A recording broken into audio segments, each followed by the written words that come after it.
ॐ सहना भवतु सहनौ भुनक्तु सह वीर्यं करवावहै तेजस्विनावधीतमस्तु मा विद्वेषावहै। ॐ शान्तिः शान्तिः शान्तिः। तो रामायण के बालकांड में 15 तक हमने किया, 15 सर्ग तक। अश्वमेध यज्ञ, 7वें पुत्रिष्टि यज्ञ आरंभ हो चुका है। ऋष्यशृंग ऋषि, वशिष्ठ ऋषि के लीडरशिप में दशरथ आदि सब बड़े उत्साह पूर्वक हर तरह के एक्टिविटी चल रही है। और यज्ञ में जो आहुति दी जाती है और जो पायस बनाया गया था, पायस समझते हैं, खीर है ना, खीर को कहते हैं। तो वो खीर को दशरथ को दिया गया कि ये खीर लेके आप अपने 3 रानियों को खिला दीजिए।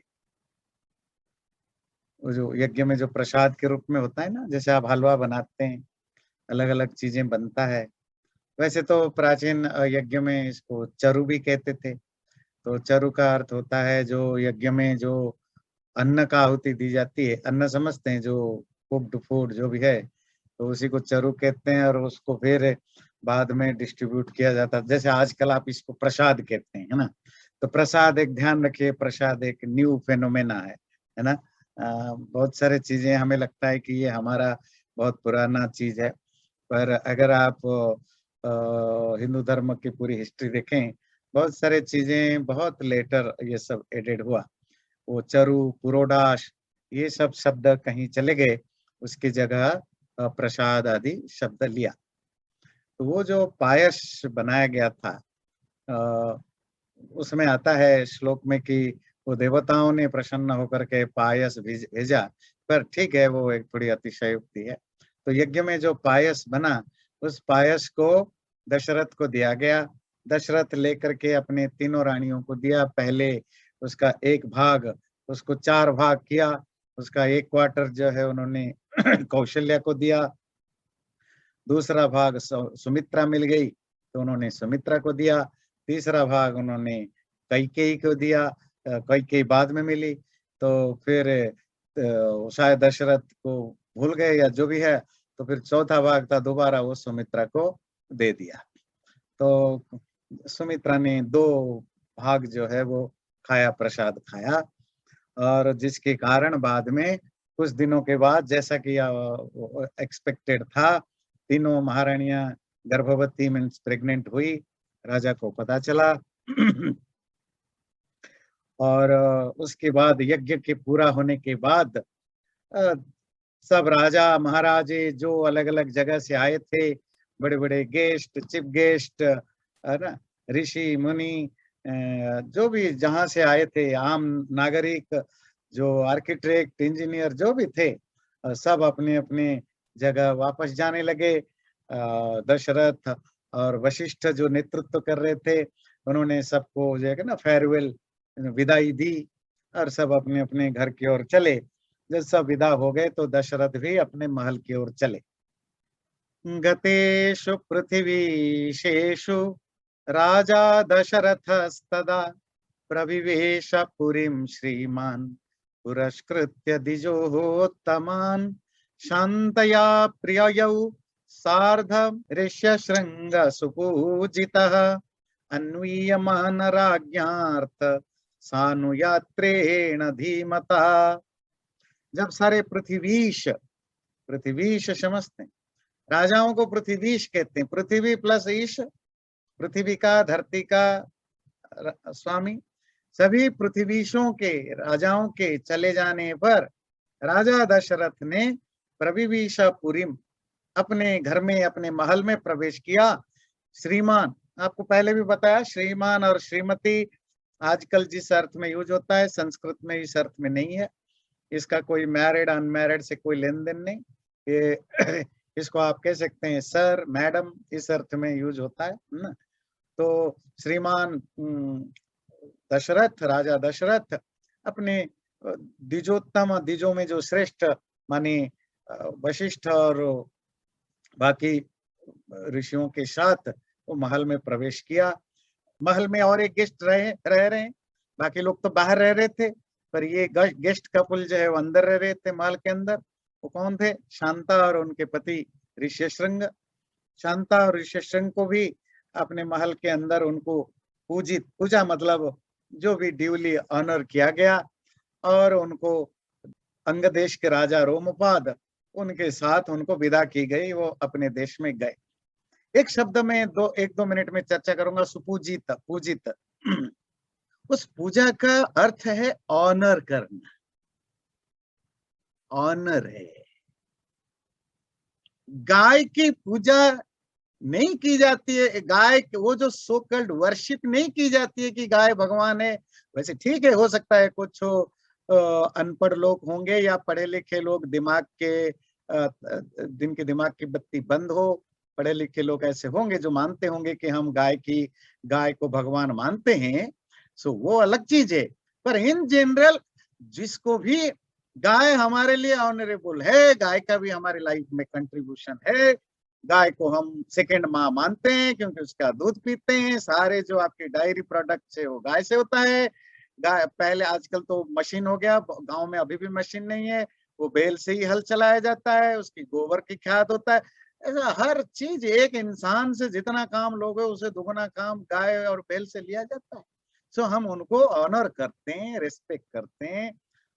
जो पेड़ को पूजने का भी यही अर्थ है, to honour the tree, not to worship the tree. हाँ, ये ठीक है कि आजकल हिंदुओं में क्योंकि ब्लाइंडनेस बहुत ज्यादा है, तो वो फिर जब पेड़ को पूजते हैं उनको लगता है हम पेड़ भगवान है। तो पर एक्चुअली भगवान के रूप में नहीं, ऑनर किया जाता है। जैसे माँ बाप अपने बच्चे की एक पर्टिकुलर डे में ऑनर करते हैं, जैसे शादी के दिन आपका दूल्हे को आप वेलकम करते हो। जब कोई सभा होती है बहुत बड़ी, इंडिया में कोई भी मीटिंग होती है, तो वो जो गेस्ट होते हैं उनको माला डाली जाती है उनके गले में, है ना? नहीं तो माला डाली जाती है का मतलब नहीं कि उनको कोई भगवान समझता है, ईश्वर समझता है, नहीं।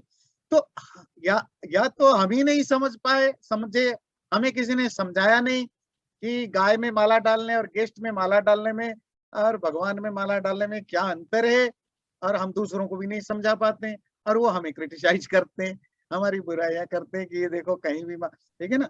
तो पूजा का अर्थ होता है ऑनर करना, रेस्पेक्ट करना।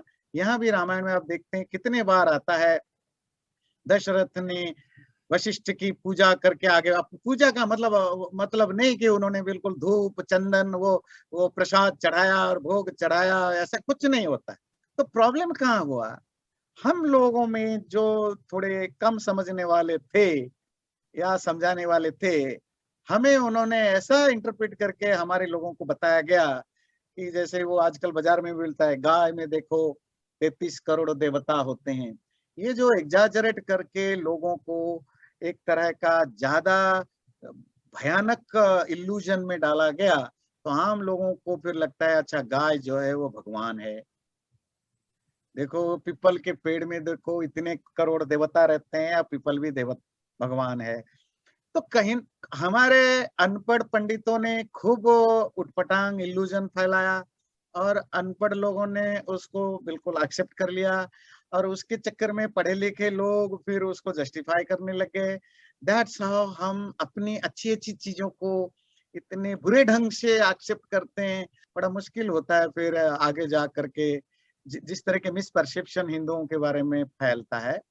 इसीलिए कुछ शब्द ऐसे हैं, वो बहुत जरूरी है कि आपके क्लियर हो। कहीं भी पूजा शब्द आए, पूजा का अर्थ वर्शिप करना नहीं। तो शांता के साथ ऋष्यशृंग की अच्छी तरह उनको रिस्पेक्ट करके रोमपाद राजा के साथ उनको भेज दिया गया। इस तरह एवं विसृज्यतान सर्वान राजा संपूर्ण मानसः उवास सुखितस्तत्र पुत्रोत्पत्तिम विचिंतयन्। अब सब चले गए, राजा मंत्री बड़े बड़े लोग जो आज चले थे। अब वो अपनी रानियां भी अभी प्रेग्नेंट है, तो अब राजा क्या करे? आपका क्या होगा? देखो जी, आपका जॉब में इंटरव्यू देने गए थे, सिलेक्शन हो गया और पर ज्वाइन करेंगे 2 हफ्ते के बाद, तो 2 हफ्ते तक आप कैसे बिताते हैं? प्रेसिडेंट इलेक्टेड हो गया, पर वो ऑफिस संभालेगा जनवरी 1 या जनवरी 30 को संभालेगा, और नवंबर में इलेक्शन हो गया, 2 महीने तक कैसे बिताता है? आप समझ नहीं सकते हो जब तक आप इलेक्टेड नहीं होंगे प्रेसिडेंट के रूप में। वो 2 महीना कितना मुश्किल से बीतता है, कैसे, है ना? एंजाइटी में कितनी वो बीतता है। तो दशरथ की हालत वही है। तो स्त्रियां अभी प्रेग्नेंट हैं, अब राजा दिन गिन रहे हैं कब बच्चे होंगे, एंजाइटी के साथ, एक्साइटमेंट के साथ। ततो यज्ञ समाप्ते तु ऋतूनां षड समत्ययुः ततश्च द्वादशे मासे चैत्रे नवमिके तिथौ नक्षत्रे दिति दैवते स्वोच्च संस्थेषु पंचसु ग्रहेषु कर्कटे लग्ने वाक्पता बिंदुना सह रोद्यमाने जगन्नाथं सर्वलोक नमस्कृतं कौसल्या जनयत् रामं सर्वलक्षण संयुतं विष्णोरर्धं महाभागं पुत्र मैक्ष्वाकुवर्धनम्। आप कब सेलिब्रेट करते हैं राम जन्म दिवस? रामनवमी, है ना? तो रामनवमी कब पड़ता है? जब 6 ऋतु बीत गए। 6 ऋतु का मतलब समझते हैं? ऋतु मतलब सीजन। अमेरिका में तो 4 सीजन होता है, अब इंडिया में कितने सीजन होते हैं? 6। सबको पता है 6 सीजन होते हैं, 6 ऋतु। ग्रीष्म, वर्षा, शरत, हेमंत, शीत, वसंत। वर्षा ग्रीष्म समर है। वर्षा मैं इसलिए बताता हूँ, बहुत सारे लोगों को शायद पता ना हो। तो ग्रीष्म is summer, Varsha is rainy season, उसके बाद आता है शरत, ऑटम सीजन आता है, हेमंत फॉल सीजन आता है, 2-2 महीने का एक सीजन होता है। फिर शीत, ये जो आपके दिसंबर जनवरी, है ना, फरवरी आधा तक आता है, दैट इज शीत, विंटर आता है। फिर आता है वसंत, स्प्रिंग, और बस ये 6 मास होते हैं। यूएसए में 4 मास काउंट होता है, क्योंकि वहाँ मानसून को काउंट नहीं करते हैं और वो फल को भी काउंट नहीं करते हैं मेरे ख्याल से सीजन के रूप में। फल मानते हैं, फल वैकेशन होता है। ऑटम को, शायद ऑटम को या फल में से किसी को वो काउंट नहीं करते हैं, ऑटम को ही फल बोलते हैं, ऐसा कुछ है। तो जो भी हो, क्योंकि 4 ऋतु मानते हैं तो 3-3 महीने का हो जाएगा। और हमारे इंडियन उसमें सब कॉन्टिनेंट में 6 ऋतु है तो 2-2 महीने का होगा। 6 ऋतुओं के पूरा हो जाने पर, मतलब जब 1 साल पूरा हो गया, 12 महीना पूरा हो गया, चैत्र मास में, चैत्र पड़ता है वसंत में, स्प्रिंग में पड़ता है। चैत्र मास के शुक्ल पक्ष जो फुल मून हाफ होता है ना, जहाँ चांद जो है बड़ा होता जाता है, शुक्ल पक्ष में नवमी, 9th डेट, ये इंडियन डेट होते हैं ना, नवमी तिथि में श्री राम का जन्म हुआ कौशल्या से। तो राम नवमी जिसको आप बोलते हैं, वो एक्चुअली क्या है? राम जी के बर्थडे है। तो आप रामनवमी क्या करते हैं? आप बर्थडे सेलिब्रेट करते हैं। जन्माष्टमी क्या है? आप कृष्ण के बर्थडे सेलिब्रेट करते हैं, ये उनका बर्थडे है, तो आप इसको सेलिब्रेट करते हैं। और क्योंकि वो चैत्र नवमी के दिन पैदा हुआ, तो उसको चैत्र शुक्ल नवमी ना बोल के हम राम नवमी बोल देते हैं, तो वो इजी रहता है आपको याद करना, है ना। कृष्ण कब पैदा हुए? भाद्रपद मास, जो बारिश का मौसम होता है ना, मानसून, है ना, रेनी सीजन में। तो मानसून में भाद्रव मास में, द मंथ ऑफ भाद्रव जो इंडियन मंथ होता है, उसमें वो कृष्ण पक्ष में पैदा हुए। कृष्ण से डार्क हाफ होता है ना, तो डार्क हाफ के 8वें दिन, 8th उनका डेट है। और वो भी आधी रात को घने बिजली चमकता है ना, अंधेरे बारिश में, खैर वो अलग बात है, वो जानेंगे। तो राम नवमी का मतलब होता है जो बर्थडे ऑफ राम। और कब पड़ता है? चैत्र मास के शुक्ल पक्ष के नवमी के तिथि को श्री राम पैदा हुए। उसके बाद उसी तरह वो नक्षत्र वगैरह का डिटेल है। और उसके बाद कई से अगले अलग अलग तिथियों में, उसके बाद भरत पैदा हुए कई से, सुमित्रा से लक्ष्मण और शत्रुघ्न 2 बच्चे पैदा हुए। तो आप में से बहुत सारे लोगों ने वो जो 16 संस्कारों की हमने एक सीरीज निकाली थी, आपने सुना होगा, है ना? गर्भाधान, वो तो अश्वमेध के साथ ही गर्भाधान संस्कार वगैरह हो गया होगा। उसके बाद आपका पुंसवन, सीमंतोन्नयन, बच्चा पैदा होने से पहले 3 संस्कार हो जाता है, और जब बच्चा पैदा होता है उसको कहते हैं जात कर्म संस्कार, है ना, पैदा होने का। और उसके 11वें दिन होता है नामकरण संस्कार। नामकरण संस्कार समझते हैं? Naming, the ceremony of naming. और संस्कार मैंने बताया था, संस्कार के बहुत सारे कारण होते थे, पर उसमें से 2 बहुत प्रैक्टिकल रीजन जो आज भी एप्लीकेबल है। एक तो होता है सेलिब्रेट करना किसी चीज को। हमारे लाइफ में जो भी फर्स्ट टाइम घटे उसको हम वैसे ही अननोन तरीके से जाने ना दें। देखिए कितना इंटरेस्टिंग चीज है ये। वेस्टर्न लोग बर्थडे सेलिब्रेट करते हैं, वेडिंग एनिवर्सरी सेलिब्रेट करते हैं, मेमोरियल डे सेलिब्रेट करते हैं। हमारे यहाँ सब खत्म हो गया, हमने उन्हीं का एडॉप्ट कर लिया, बर्थडे सेलिब्रेट करना, वेडिंग एनिवर्सरी सेलिब्रेट करना ये। पर हमारे यहाँ भी सेलिब्रेशन के इतने हमारे पूर्वजों ने व्यवस्था की थी। लाइफ का हर वो चीज जो पहली बार घटे उसको सेलिब्रेट करो, है ना? बच्चा पैदा हो, सेलिब्रेट करो। हाँ, सेलिब्रेट का अर्थ नहीं कि आप बार में जाके वाइन टकराओ, मतलब वो मतलब आपको हर चीज में, जब आप सेलिब्रेट करने का जो दूसरा कारण है वो बता दूं, फिर आपको समझ में आएगा। ऐसे तो 5-7 कारण है जिसको हम संस्कार कहते हैं। तो एक तो हुआ कि सेलिब्रेशन करो, दूसरा है कि उस बच्चा को या जो पर्सन को ये फील होना कि वो कितना आपके लिए, हमारे लिए इम्पोर्टेंट है, कितना एक्सक्लूसिव है। तो उसको वो फील होता है कि ये कितना इम्पोर्टेंट डे मेरे लिए है, मुझे कितना लोग को मेरे घर वाले वो वाले करते हैं, तो उसको एक फील होता है मेरे लाइफ का जो कुछ महत्व है।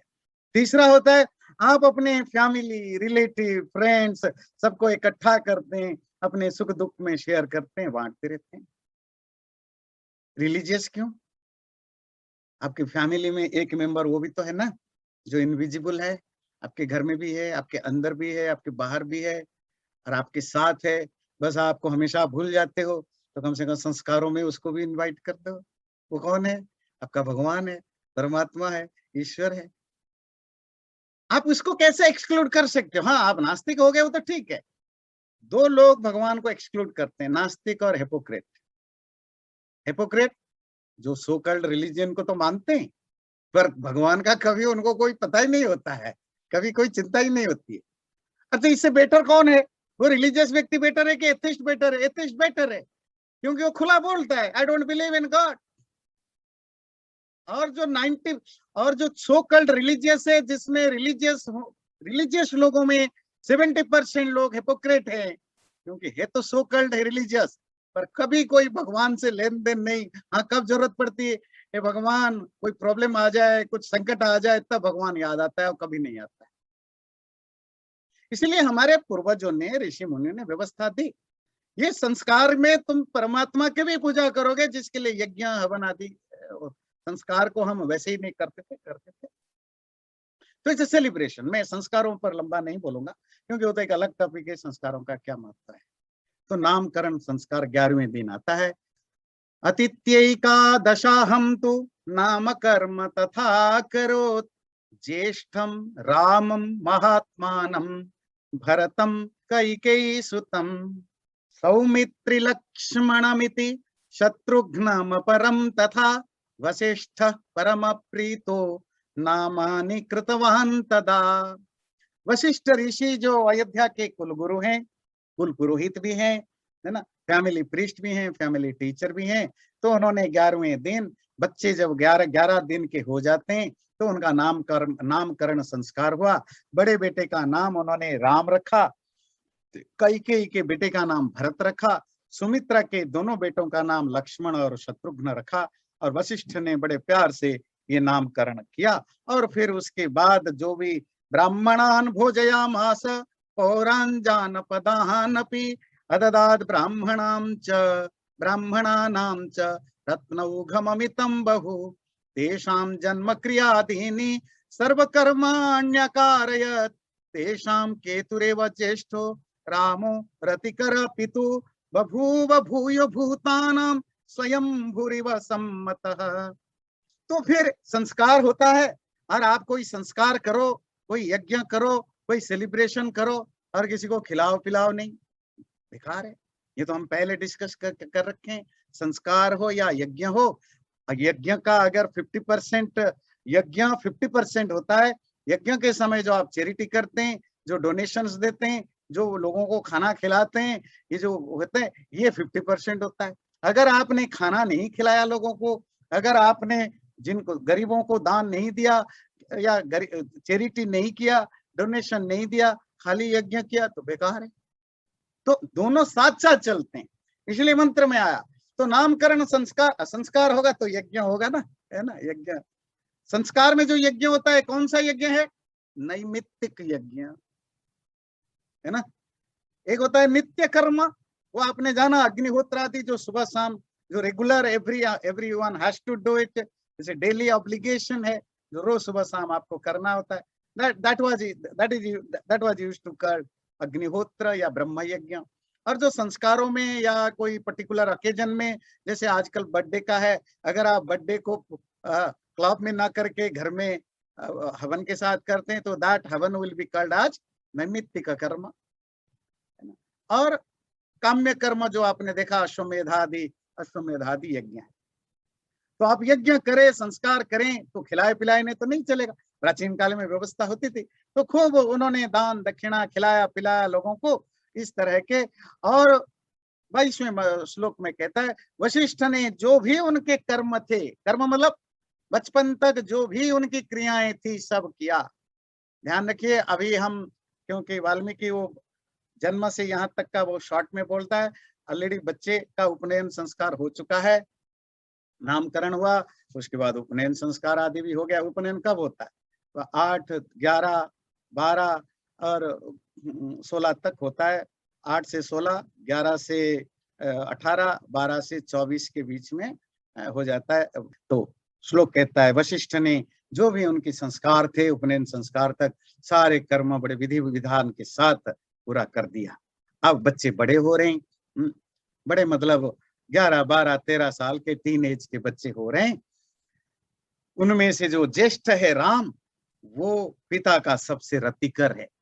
रति समझते हैं, प्लेजर, करने वाला, कॉजिंग द प्लेजर, पिता का सबसे प्यारा बनता जा रहा है।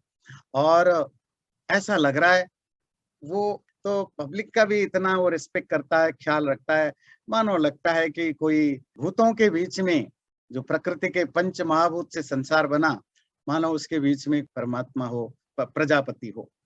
सर्वे वेद विदशुरा सर्वे लोकहिते रतः सर्वे ज्ञानोपसंपन्ना सर्वे समुदिता गुणैः।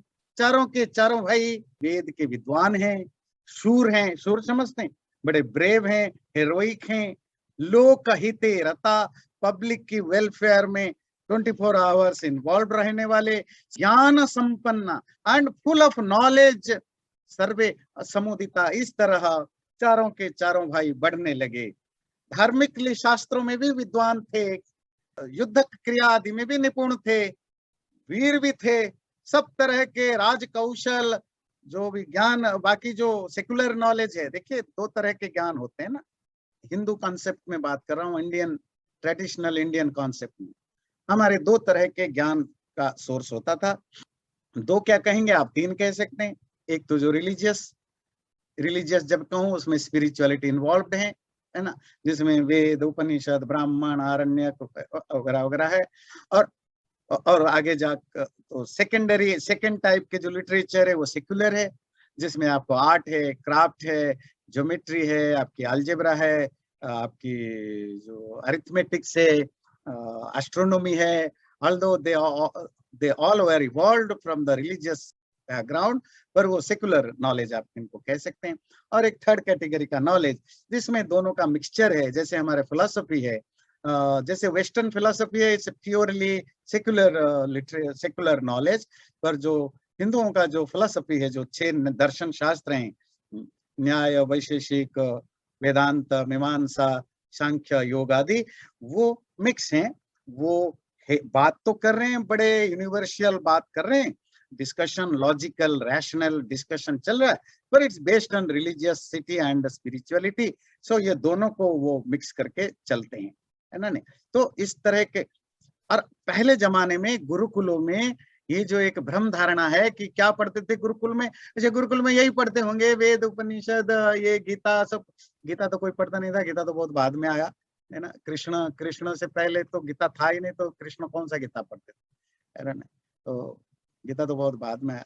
जो भी वेदादि शास्त्र थे वो भी पढ़ते थे। उसके साथ में जो सेक्युलर जो नॉलेज चाहिए, किसी को राजा बनना है तो उसको पॉलिटी पढ़ना है, उसको इकोनॉमिक्स पढ़ना है, उसको वार साइंस पढ़ना है। किसी को वैश्य बनना है, उसको अपना बिजनेस टेक्निक पढ़ना है। किसी को शूद्र बनना है तो शूद्र के ज्यादातर, एक बड़े इंटरेस्टिंग चीज बताएं, यहाँ बहुत सारे इंजीनियर्स होंगे। ये इंजीनियरिंग विद्या शूद्र विद्या होती थी, शूद्रों की विद्या। ये शिल्प शास्त्र है, शिल्प शास्त्र शूद्रों का अध्ययन वस्तु होता था। आजकल तो शूद्र हम बड़े छोटे पर ले गए, तो शूद्रों को भी अपना शास्त्र होता था। तो ये सब सेक्युलर विद्याएं हैं। तो जो प्रोफेशन से रिलेटेड विद्याएं हैं और जो रिलीजियस या स्पिरिचुअल विद्याएं, दोनों को पढ़ना पड़ता था गुरुकुलों में। कोई ये आजकल के तरह नहीं है कि आजकल के गुरुकुल भी बड़े एक्सक्लूसिव, बहुत वन साइडेड हैं। गुरुकुलों में या संस्कृत महाविद्यालयों में पढ़ने वाले बच्चे या अध्यापक बहुत एकांगी हो चुके हैं। एकांगी का मतलब समझते हैं, वन साइडेड नॉलेज है। उनको पूछो, वो आपको शास्त्र ऐसे गिन के शास्त्र सुना देंगे। फॉरगेट अबाउट जो दुनिया में क्या चल रहा है और दुनिया में क्या है। उनको वो पूछो जो शास्त्र पढ़ा, इसका कंटेम्पररी यूज थोड़ा बता दो। कंटेम्पररी का मतलब आज के समय में किस परिप्रेक्ष्य में इसका यूज है, कुछ नहीं पता है।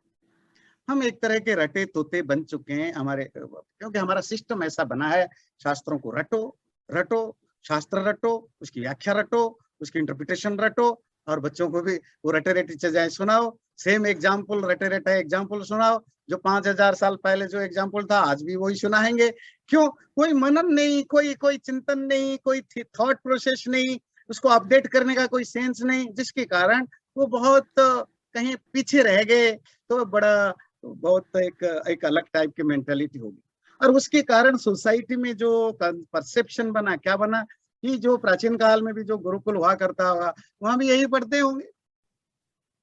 ये तीनों प्रकार के साहित्य लिटरेचर को पढ़ते।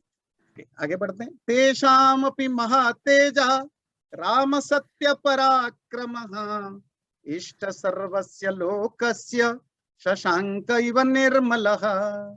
चारों भाइयों में सबसे बड़ा हाईली जो पावरफुल लस्टर्स, जो ट्रूली माइटी पर्सन थे, वो राम निकले। और इष्ट सर्वस्य लोकस्य, जितने भी लोग थे, वो प्रजा जानपद हो या पौर हो। पौर समझते हैं, दोज हु आर अर्बन्स और जानपद रूरल्स। वो गांव के हो या शहर का हो, सबके लिए वो इष्ट थे, प्यारे थे, डिजायर थे, डियर थे। शशांक इव निर्मला, मानो जैसे चंद्रमा, बिल्कुल कलंक रहित, टेंटलेस। यहाँ टेंटलेस मतलब मोरली टेंटलेस राम थे। फिर चारों भाइयों ने क्या क्या सीखा? रथ चलाना, हाथी के घोड़े पर बैठना, धनुर्वेद को प्रैक्टिस। धनुर्वेद मतलब the literature related to archery, है ना। आर्चरी की प्रैक्टिस करना, पिता माता की सेवा करना, ये सब चीजें आगे आगे आगे बढ़ता रहेगा।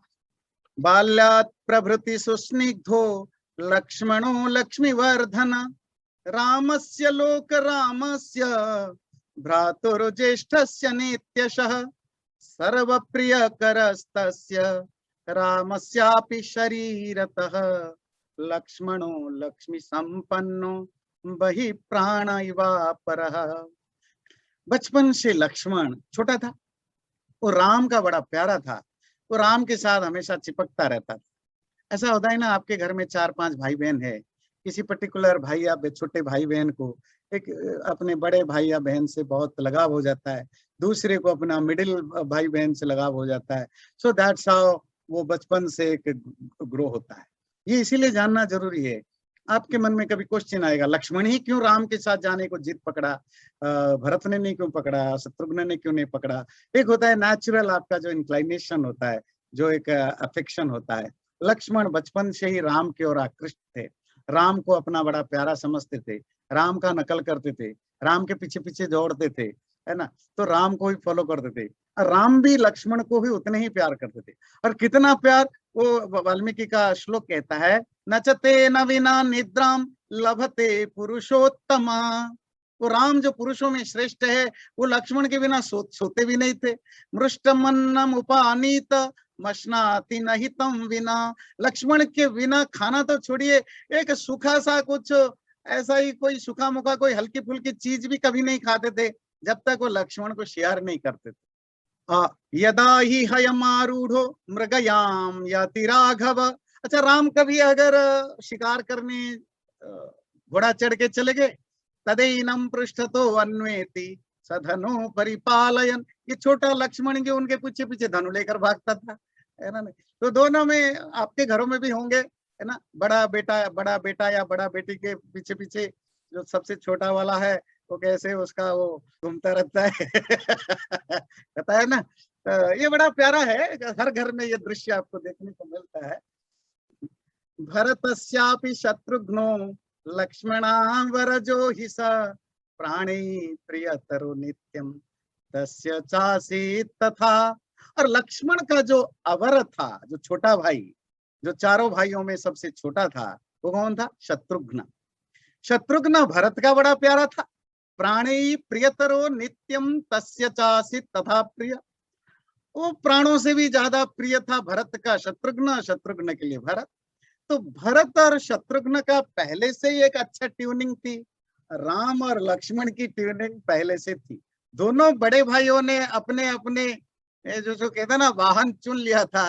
और ये मैं बताते समय मुझे अपने घर की भी बात याद, दृश्य याद आता है। हमारे भी 2 बच्चे हैं, तो मैं देखता हूँ छोटा कैसे बड़े के पीछे घूमता रहता है, वो डांट भी दे तो भी। तो आपके घर में भी वही होगा। तो वही बिल्कुल एक जो नॉर्मल ह्यूमन बीइंग की जो जो डिस्क्रिप्शन है, कितना प्यारा भाइयों के बीच में। और वो अगर 4-5 भाई बहन हैं, तो उसमें एक नेचुरल किसी के प्रति ज्यादा अट्रैक्शन होता है। तो राम और लक्ष्मण की अच्छा बनने लगी, भरत और शत्रुघ्न की अच्छा बनने लगी। तो इस तरह चारों प्रिय बेटों के साथ दशरथ बड़े परम प्रीत थे, बड़े प्रसन्न थे, और इस तरह के उनके दिन गुजर रहा था। और यहीं से शुरू होता है, ज्यादा खुशी नहीं होती है ना, आप ज्यादा दिन खुश नहीं रह सकते। इसीलिए हमेशा मैं बोलता हूँ ना कि जब लाइफ में खुशी आए तो थोड़े संभल के खुश होना, क्योंकि पीछे पीछे कुछ दुख भी आ रहा होगा। अगर बहुत ज्यादा दुख आए तो भी परेशान नहीं होना, थोड़ा पेशेंस रखना, क्या पता पीछे पीछे सुख आ रहा हो। तो दशरथ खुद खूब खुशी थे, इतने सालों के बाद घर में बच्चे आए, और चारों बच्चे इतने प्यारे, इतने होनहार, इतने प्रिय। और बड़े घरों में तो बस दशरथ का तो समा ही नहीं फुला रहा था खुशी से। और राम 14-15 साल के थे, हो गए थे, उसी हिसाब से बाकी बच्चे के पीछे चारों बच्चे थे। सब बढ़िया चल रहा था, और बीच में तूफान आ गया। तूफान के रूप में प्रवेश करते हैं विश्वामित्र। पर हर तूफान बुरा नहीं होता है। बहुत सारे तूफान तो आते हैं, जब आते हैं तो खराब लगता है, पर बहुत सारे मीठा मैसेज लेकर भी आते हैं, आपके फ्यूचर को अच्छा बनाने के लिए आते हैं। कभी कभी आपका जॉब चला जाता है किसी का, या कुछ कोई ऐसा कुछ मुश्किल हाथ आती है, पता चला कि वो मुश्किल अगर नहीं आता तो आज आप इतने बड़े नहीं होते। वो मुश्किल पॉइंट जो आता है, आपकी टर्निंग पॉइंट होता है लाइफ में, आपको उसको बहुत आगे ले जाता है। तो जब भी लाइफ में कोई प्रॉब्लम आए, हर प्रॉब्लम, हर तूफान, हर हर हरिकेन बुरा नहीं हो। उस समय के लिए तो बुरा जरूर होते हैं, पर वो उनमें से बहुत सारे हरिकेन ऐसे होते हैं जो आपके लिए फ्यूचर के लिए एक बहुत बड़ा प्लानिंग लेकर के आते हैं, आपको और उससे बड़ा बनाते हैं। अगर वो तूफान नहीं आता तो आप कभी इतने बड़े नहीं बन सकते थे। और बहुतों के, अगर मैं सबका एक्सपीरियंस पूछूं, तो आपके 90% लोगों का एक्सपीरियंस होगा कि आज वो जो भी है, कहीं ना कहीं कोई ऐसा मुश्किल घड़ी आई जिसने उसको, जिसके कारण वो ऐसा बने। तो इसी तरह राम के जीवन में भी, खा करके दशरथ के जीवन में भी एक टर्निंग पॉइंट आता है जब वो 14-15 साल के थे। तो देखते हैं क्या होता है। अथ राजा दशरथ तेषां दारक्रियां प्रति चिन्तयामास धर्मात्मा सोपाध्याय सबान्धव। तस्य चिन्तयमानस्य मन्त्रिमध्ये महात्मनः अभ्यगच्छन् महातेजा विश्वामित्रो महामुनिः। बच्चा 14-15 का हो गया, माँ बाप सपने देखने लगे, बच्चे की शादी करानी है। तो आजकल आपको हंसी आएगी, 14-15 साल में क्या शादी, क्योंकि आपके बच्चों की पढ़ाई पूरी होती है 22, 23, 24, 25 साल में। अगर डॉक्टर बन जाए तो यहाँ तो अमेरिका में वो 27-28 साल का वैसे ही हो जाता है, तो क्या शादी कराओगे आप उसका, है ना। पर तभी सपना तो आप हाई स्कूल में देखना शुरू कर देते हैं, मेरे बेटे के लिए कैसा लड़की होगी, लड़की के लिए कैसा लड़का होगा। तो दशरथ भी तो हमारे आपके ही तरह राजा होने से क्या उनका कुछ अलग हो जाता है, ह्यूमन सेंस तो सेम ही है। वो भी सपना देखने लगे, मेरे भी बच्चों के पत्नियां आएंगी, सपना देखने लगे। सपना देख ही रहे थे, खबर आया कि महामुनि विश्वामित्र पधार चुके हैं। सराज्ञो दर्शनाकांक्षी द्वाराध्यक्षानुवाचः शीघ्रमाख्यातमां प्राप्तं कौशिकं गाधिनः सुतं। तत्श्रुत्वा वचनं त्रासात् राज्ञो वेश्म प्रदद्रुवुः संभ्रांत मनसः सर्वे तेन वाक्येन चोदिताः। तो महामुनि विश्वामित्र दरवाजे पर पहुंचे। जो दरवाजे का जो अध्यक्ष है, जो हेड ऑफ द, वो जो ना गार्ड्स होते हैं, तो बहुत सारे गार्ड्स होंगे, तो उनमें जो हेड गार्ड है, तो उन्होंने उससे कहा कि मैं आपके राजा से मिलने आया हूँ, मैं कौशिक हूँ, गाधी सुत हूँ। तो विश्वामित्र के पिताजी का नाम गाधी था और कुशिक वंश के थे वो। तो मैं कुशिक वंश के गाधी के पुत्र विश्वामित्र आया हूँ, जाओ अपने राजा को बोलो मैं उनसे मिलना चाहता हूँ। जैसे ही द्वारपाल को पता चला, वो गेट कीपर को, विश्वामित्र आए हैं, और जब वो इतना घबराया, पसीना छूटने लगा, भागे भागे दौड़ा राजमहल में और बड़े घबराए घबराए होकर के बोला, महाराज, महर्षि विश्वामित्र द्वार पर खड़े हैं और आपसे मिलना चाहते हैं। घबराए क्यों? विश्वामित्र से ज्यादातर लोग डरते थे। वशिष्ठ आ जाए तो कोई घबराएगा नहीं, याज्ञवल्क्य आ जाए तो कोई घबराएगा नहीं, उल्टा शांत हो जाएंगे, चलो ऋषि आए हैं, है ना कुछ। विश्वामित्र को तो दो चार ऋषि होते थे जो बड़े फेमस हैं, सब जानते हैं ना। एक दुर्वासा होते थे, नाम सुना है कभी दुर्वासा का? जी। अच्छा। अरे एक वो विश्वामित्र होते थे। तो विश्वामित्र को का ईगो तो बड़ा हाई होता था, बड़े प्रसिद्ध थे, बहुत कुछ कारनामा कर रखा था। अच्छा, ये बड़े प्रकांड तपस्वी, तपस्वी का मतलब बहुत घोर, बहुत इंटेंस तपस्या किए होते हैं। तो उनके अंदर psychological, physical, mental, intellectual power, है ना, बहुत हेवी होता है। जैसे पतंजलि के योग दर्शन में विभूति पाद में आता है ना, तो उनको अलग अलग तरह की वो जो अचीवमेंट है, सुपर नेचुरल या सुपर ह्यूमन अचीवमेंट्स होते हैं, सिद्धियां होती हैं। और अगर वो ऋषि या मुनि पूरी तरह अपने यम नियम को साधा नहीं है, यम नियम को, इसीलिए यम नियम जरूर होता है, अगर साधा नहीं है तो उसका गुस्सा अभी भी है, उसका ईगो भी अभी हाई हो जाता है। तो क्या करता है, अब वो गुस्से में आप आएगा, अब तो फिर आम आदमी गुस्सा करेगा तो क्या करेगा? अगर आप एक कमजोर आदमी, आपको गुस्सा आता है, आप गालियां दोगे। अगर आप पावरफुल हो तो दो चार थप्पड़ मार दोगे। और जैसे अमेरिका में होता है, अगर सबके पास बंदूक दे रखा है तो आपको थोड़ा सा गुस्सा है तो बंदूक चला दोगे। और अगर आपके पास ऐसा कोई सुपर नेचुरल पावर है कि आप किसी को शाप दे के भस्म कर सकते हो, तो आप क्या करोगे? बंदूक चलाओगे थोड़े, आप शाप दे दोगे।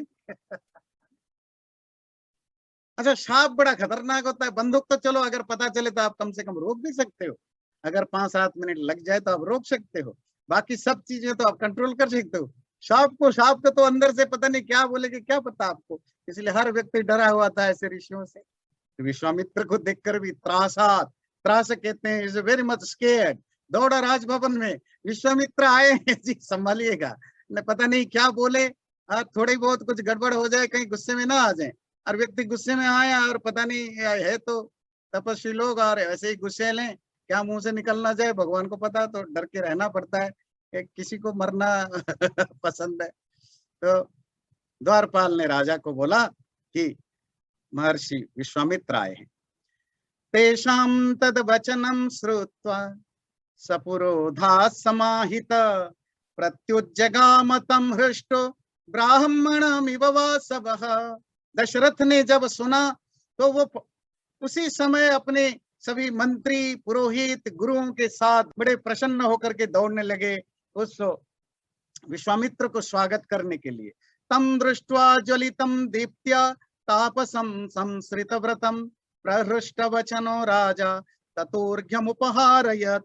और जब विश्वामित्र को देखा, कैसे थे विश्वामित्र, अपने तपस्या के कारण अपनी दीप्ति से, रेडियंस से शाइन कर रहे थे, चमक रहे थे।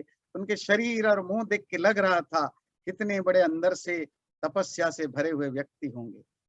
और ऐसे तपस्वी को देख करके राजा प्रसन्न होकर के उनको अर्घ्य अर्पित किया। तो प्राचीन काल में कोई बड़ा गेस्ट आता था तो सबसे पहले उसके आज भी है बहुत सारे जगह जो ट्रेडिशन को फॉलो करते हैं, पैर धोते हैं पानी से, पैर धोने के लिए देते हैं, उसको पाद्य कहा जाता है। जो मुंह धोने या पीने के लिए देते हैं उसको अर्घ्य कहा जाता है। फिर वस्त्र देते हैं, वस्त्र आज की भाषा में कहेंगे टॉवेल, गमछा देते हैं, वे हाथ मुंह पोछो, है ना। फिर उसके बाद घर में प्रवेश करते मधुपर्क मतलब इस mixture of yogurt and honey, है ना, शहद और दही का एक मिक्सचर ऑफर किया जाता है, उसको मधुपर्क कहते हैं। ये सब चीजें आजकल शादियों में कहीं कहीं दिखता है, पर प्राचीन काल में हमेशा कोई भी बड़ा व्यक्ति आए, कोई भी ऑनरेबल पर्सन आए, उनको ये किया जाता था।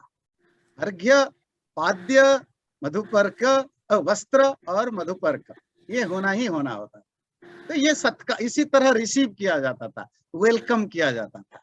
जैसे आजकल की तरह आप क्या करते हैं, यहाँ तो कम, यहाँ तो, पर भारत में आप किसी गांव में जाएं तो आपको वो पानी पकड़ाएंगे या गुड़ पानी, फिर आपके लिए चटाई बिछाएंगे, फिर वो क्या कहते हैं, वो जो पंखा, हाथ का पंखा, पहले जमाने की बात करो, हाथ का पंखा ला करके देंगे या खुद बैठ के आपको, तो पता नहीं आप लोगों ने कितना एक्सपीरियंस किया नहीं किया, कई है ना पुराने तो हाथ के पंखा आपको करेंगे। फिर आजकल इसकी तो जरूरत नहीं है, अब सोफा पड़ा हुआ है, पंखा चल रहा है, नहीं तो एसी चल रहा है, और फ्रिज का पानी पकड़ा दिए, पैर धोने की जगह नहीं है तो आपको कहाँ देंगे, पैर धोएंगे कहाँ, तो वो सब तो अब नहीं रहा।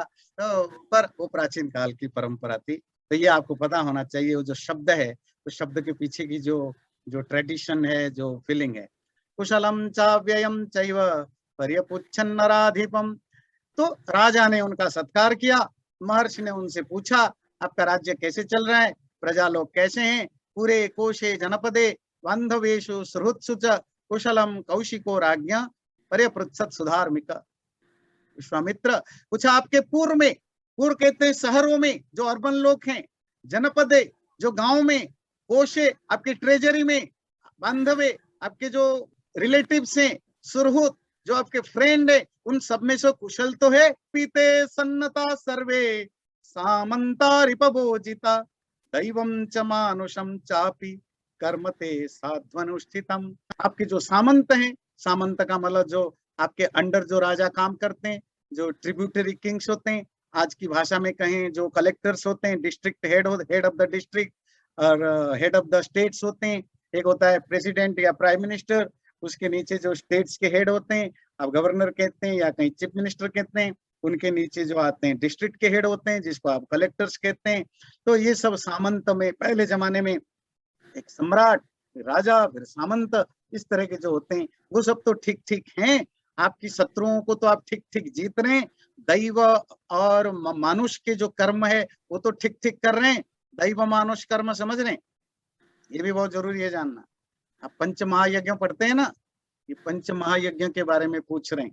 दैव कर्म, मानुष कर्म, ये पंच महायज्ञ में दो है, ब्रह्म यज्ञ, देव यज्ञ, ये रोज करने का काम होते हैं। These are all daily duty, these are daily obligations. Every householder, जो भी शादीशुदा है, जो भी मैरिड है, he used to have to do it regularly। क्या क्या? ब्रह्म यज्ञ, देव यज्ञ, ये देव कर्म है। पितृ यज्ञ, अतिथि यज्ञ। अतिथि का अर्थ आपको पता है, अतिथि मतलब गेस्ट नहीं, जो भी ज्ञानी विद्वान। तो ये दोनों का मानुष कर्म, और जो पांचवा है ये प्राणी कर्म, पशु कर्म, जिसमें आपके पशु पक्षी वगैरह होते हैं उनका केयर करना। तो ये भी कुशल क्षेम में पहले पूछा जाता था कि आपका वो दैव और मानुष कर्म सब ठीक ठीक चल रहा है, तो कोई विघ्न तो नहीं, कोई परेशानी तो नहीं। वशिष्ठं च समागम्य कुशलं मुनिपुंगव ऋषिं तान्यथा न्यायं महाभागानुवाच। इस तरह उन्होंने वशिष्ठ से भी पूछा। तो वशिष्ठ ने उनको पूछा, आपका स्वागत है विश्वामित्र, आप आए, बहुत सुंदर बात है, we are happy to receive you. पूर्वं राजर्षि शब्देन तपसा द्योति तप्रभ ब्रह्मर्षित्वम् अनुप्राप्त पूज्योसी बहुधा मया। पहले आप राजर्षि थे, वॉरियर सेज, अब आप ब्रह्मर्षि हो गए हैं। आपको पता है विश्वामित्र राजा थे, क्षत्रिय थे, ब्राह्मण में कन्वर्ट हुए अपनी तपस्या से, है ना। क्षत्रिय राजा होकर भी ऋषि बने, पर ऋषि तो बने, ऋषि तब जो भी तपस्या करेगा, और ऋषि जो भी साइंस पढ़ता है, पढ़ाता है, रिसर्च करता है, इनोवेट करता है, सब साइंटिस्ट। पर साइंटिस्टों में भी तो फर्क होता है ना।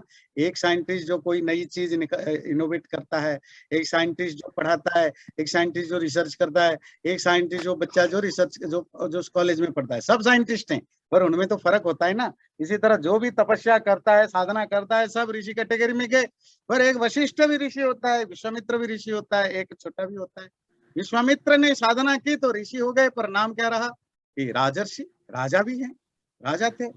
और वो कितने सालों तक तपस्या में सिद्धि पा चुके, तब भी उनको कोई ब्रह्मर्षि या ऋषि नहीं बोलता था, हमेशा क्या बोलते थे? राजर्षि।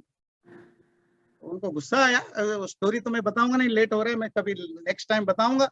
पर जो भी हो, वशिष्ठ ने उनको सलाह दी कि आपका सब कुछ ठीक है, बस ये कि आपका जो ईगो है इतना हाई रहता है, तो जिसके कारण आपकी तपस्याएं तो बहुत हाई है, पर आप ऋषि, वो प्रॉपर ऋषि नहीं, ब्रह्मर्षि नहीं बन पाते। तो फिर वो विश्वामित्र ने उसको कंट्रोल करने की कोशिश की, अपने ईगो को, और जब ईगो को साधा, तब सब ऋषियों ने उनको ब्रह्मर्षि की उपाधि दी कि अब आप रियल ब्राह्मण बने, मतलब ऋषि तो होते हैं, अब ब्राह्मण आप बने, ब्रह्म ऋषि बने। तो अब आप ब्रह्मर्षि हैं, तो मैं आपका सत्कार करता हूँ। तो वशिष्ठ ने उनसे पूछा, अब आप बताइए आप क्यों आए हैं, क्या काम है, बताइए। नेक्स्ट टाइम हम उसकी चर्चा करेंगे, क्यों विश्वामित्र आए हैं। बड़ा तूफान लेकर आए हैं दशरथ के जीवन में, बहुत कुछ टर्मोइल होगा, और वो हम नेक्स्ट टाइम जानेंगे।